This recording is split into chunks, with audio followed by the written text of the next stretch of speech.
भारतीय संविधान में लोकतंत्र के 3 स्तंभ बताए गए, कार्यपालिका, विधायिका और न्यायपालिका। लेकिन इसी से परे एक ऐसा स्तंभ है जो इन तीनों स्तंभों को नियंत्रित करता है, उनकी जवाबदेहिता तय करता है, और वो है मीडिया।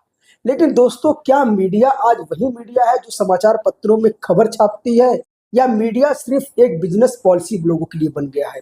तो दोस्तों, आज हम इस पूरे वीडियो में समझेंगे कि कैसे भारत सरकार ने आईटी रूल्स के माध्यम से मीडिया को कंट्रोल करने का प्रयास किया है। दोस्तों, भारत सरकार जो है आईटी रूल पूरे देश में लागू कर दिया है, और आईटी रूल कहता यह है कि सोशल मीडिया और मीडिया को कंट्रोल करना बहुत जरूरी है। क्यों? क्योंकि फेक न्यूज लगातार बढ़ रहे हैं और अकाउंटेबिलिटी फिक्स करना बहुत जरूरी है। इससे नेशनल सिक्योरिटी खतरे में आ जा रही है और देश में अराजकता फैलने का खतरा बढ़ता जा रहा है।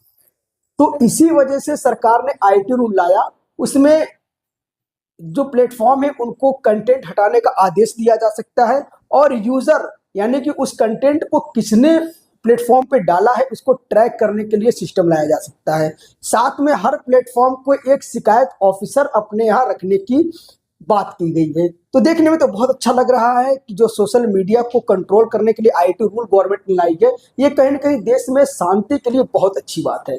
लेकिन दोस्तों, हर मुद्दे का एक दूसरा पहलू भी होता है। देखिए, अब दूसरा पहलू इसका यह है कि इसी आईटी रूल के कारण विवाद हो रहा है। एक तरफ संविधान का आर्टिकल 19(1) कहता है कि अभिव्यक्ति की स्वतंत्रता की आजादी है, यानी कि कोई भी व्यक्ति अपने विचारों को, आदर्शों को अभिव्यक्त कर सकता है, बोल सकता है, और उसी के अंतर्गत प्रेस की फ्रीडम भी है। और कई सुप्रीम कोर्ट के कई निर्णयों ने भी ये साफ साफ कहा है कि जो प्रेस का फ्रीडम है वो आर्टिकल 19(1) के तहत ही आता है। लेकिन दोस्तों, आईटी रूल के माध्यम से सरकार क्या डिजिटल दुनिया को कंट्रोल करने का प्रयास कर रही है? क्या ये सरकार खुद चाहती कि वो तय करेगा कि कौन सा मुद्दा गलत है या कौन सा मुद्दा सही है? दोस्तों, मीडिया का काम सिर्फ आपको खबरें देना नहीं होता है। मीडिया का काम होता है सरकार से सवाल जवाब करना।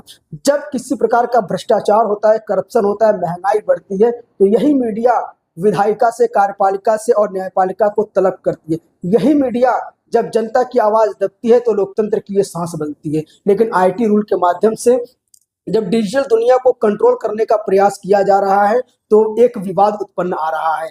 क्या सरकार अब यह तय करेगी कि मीडिया को क्या बोलना है और क्या नहीं बोलना है? दोस्तों, 2018 के बाद से ही एक नया शब्द बहुत उभर के आया, गोदी मीडिया का।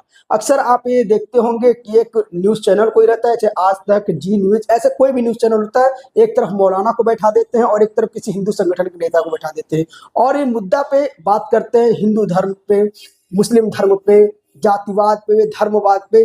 कहीं पे भी ये किसी जनता की बात नहीं करते हैं, ना विकास की बात करते हैं, ना महंगाई पे सरकार से सवाल जवाब करते हैं। और उसी बीच में जो सोशल मीडिया का जमाना है, जैसे कि इंस्टाग्राम, फेसबुक, यूट्यूब, यहाँ पे इन्फ्लुएंसर जन्म लेते हैं और ये सरकार से सवाल जवाब करते हैं।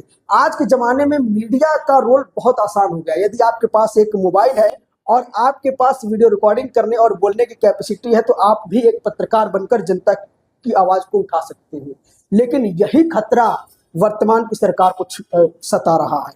अब सरकार यह चाहती है कि जो सोशल मीडिया है, अब या तो वो हमारे फेवर में बोले, या वो जो उसको खतरनाक है या जो उसको नुकसान पहुंचा सकता है उसको हटा दिया जाए। इसीलिए आईटी रूल लाया गया है। आईटी रूल क्या कहता है कि प्रत्येक सोशल मीडिया प्लेटफॉर्म को अगर फेक न्यूज है तो कंटेंट उसको हटाने का आदेश दिया जा सकता है।